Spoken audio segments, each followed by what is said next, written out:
Welcome to How to Cook That. I'm Reardon and today we're making a giant Toblerone, and in this series we make giant chocolate bars and give them to people who are doing giant things. And I'll link you to the rest of these videos in the series at the end of this video and below. To make our giant Toblerone, first we'll need to make some honey nougat, and for that you'll need egg whites, sugar, glucose or corn syrup and honey. And I'll put all of the recipe quantities on the howtocookthat.net website and I'll link to that below. Place the glucose syrup, sugar and honey into a saucepan and place that over a high heat. Stir it. Now at first it'll seem quite dry, but you don't need to add any water. As the syrups start to melt, the sugar will go into that and it will become thick. But if you look at it, you can see it still has grains of sugar. So keep stirring it until they're all dissolved. Turn the egg whites on to whip up and add a candy thermometer to the side of your pan. And when it reaches 250F, add 3 big scoops of the hot mixture into those whites with the mixers still running the whole time. Return the sugar to the heat and let the temperature increase up to 300F. And then immediately pour the rest of that hot syrup into the egg whites, obviously being very careful not to get any on your skin. Now this will become very thick very quickly, so remove it from the mixers, you don't want to break your beaters, and then mix through the roasted almonds. You can add in whatever you want, but for this Toblerone I'm just doing plain almond. Pour that into a tray lined with non-stick baking paper and then top it with another sheet of baking paper and use your hand to flatten it out to the corners of the tray, and then you want to leave that at room temperature to cool so that it can firm up. Once it is cooled, you can peel off that top paper and the nougat will be quite firm like this. Now we just want to split that up into pieces that will fit in our triangle mold. So use a knife to push down and cut through it. You'll have to use like a rocking motion to get through it. And there you go. Doesn't that look yummy with the almonds all the way through? Keep cutting it up into smaller pieces until you have bite-sized chunks. For our triangles, I'm using real milk chocolate and a stainless steel triangle, and I'll link you to where I got this one from below. Place the triangle on a sheet of acetate and then line the outside edge with more acetate, just cut into strips. Pour in a little tempered chocolate, and then if you look at a Toblerone, there's lots of nougat pieces spread through the middle, but you can't really see much of it on the outside. So I want you to add a triangle of chocolate into the base, just push it down there. And I just cut this piece from a block of chocolate and then pour some tempered chocolate onto that and spread it out. And add a generous amount of nougat over the top. And now because we've got that block chocolate there, they won't just sink to the bottom of the triangle. Pour on some more chocolate and use a spoon to make sure the chocolate is covering all of the sides and that the nougat hasn't just gone to the edge there. Add another triangle of chocolate and more nougat. So this triangle of chocolate that we've put there is just now stopping the nougat again from all just sinking to the bottom and being in one clump. We want it spread through the whole block.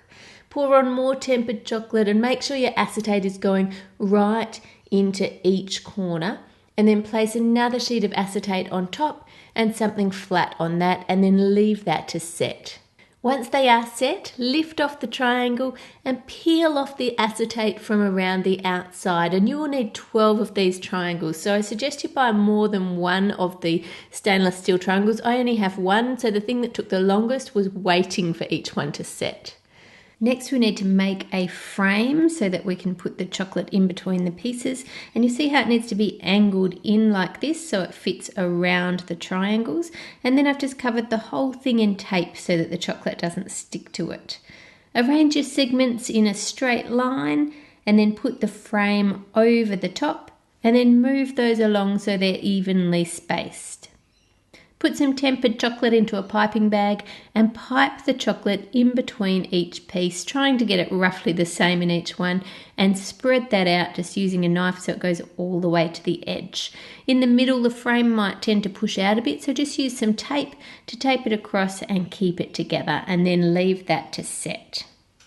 Once it is set, you can remove the frame and then neaten off the extra bit of chocolate. See how it's sort of oozed out here a little bit further than the triangles. Just use a knife just to shave that off and neaten it up. Then you want to cover the whole thing in foil. You may want to put it on a strong base because this thing weighs 8.7 kilos or 19 pounds of Toblerone. And then I've just wrapped the whole thing in card and stuck the letters on the front. Today I have with me Jordan Bartlett, a 24-year-old musician, basketball enthusiast who has an interesting job. Hey. So Jordan, what we're going to do is some rapid fire questions today. So let's start with cats or dogs? Dogs. Coke or Pepsi? Coke, absolutely. So what's with the beard? I'd say it's a conversation starter. One that I can't do. What do you do for a living? So I'm a youth worker, a creative director, and I love to innovate as well. What sort of youth do you work with? I work with homeless youth. I have read that 50% of the homeless are under the age of 25. What's some of the causes for that? Yeah, so in Australia, the top 2 reasons for homelessness amongst youth is relationship and family breakdown, and unfortunately the second top reason is domestic violence in homes.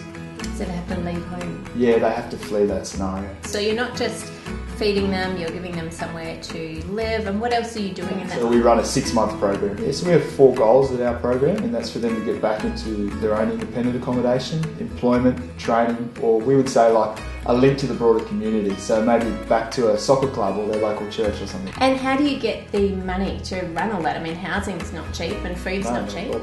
We get a majority of our funding from community donations, as well as a event that we run called Ride Around the Lake. And we use this ride as a charity ride to raise money for our program. Awesome. Can people donate? Yeah, they can, just on our website. I'll put the link here.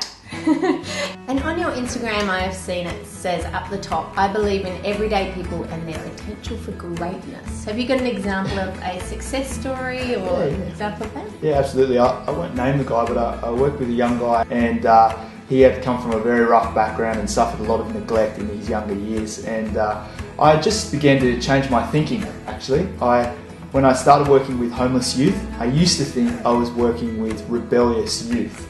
But I began to discover that I was actually working with long-term survivors of abuse, and that they actually needed my attention and my time, and I needed to view them just the way I would view myself, which is they're just as worth it as I am, the time I would put into myself. I like what you said there about how everyone is worth it. I think a lot of people don't feel that though, especially if they're in that situation, they're homeless or they're in a rough patch and they don't feel worthless. What would you say to them? Yeah, I would say to them that they just have to lift their horizons, and they have to begin to look beyond their current situation and just begin to see some of the good things in life. And if they can't see anything good else around them, maybe they could find within themselves some of their own strengths and things that they love in life and begin to take a look at that. And I believe everyone has something unique to their own life that's worth fighting for. Definitely, that's awesome. Well, I think that you're doing great things with these people. And on How to Cook That, we have a special way of saying thank you to people who are doing giant things, and as a way of encouraging other people to go and do giant things with their lives as well. Great. So, as a last question, do you prefer Snickers or Toblerone? Toblerone, absolutely. Great. Yeah. Just as we said that.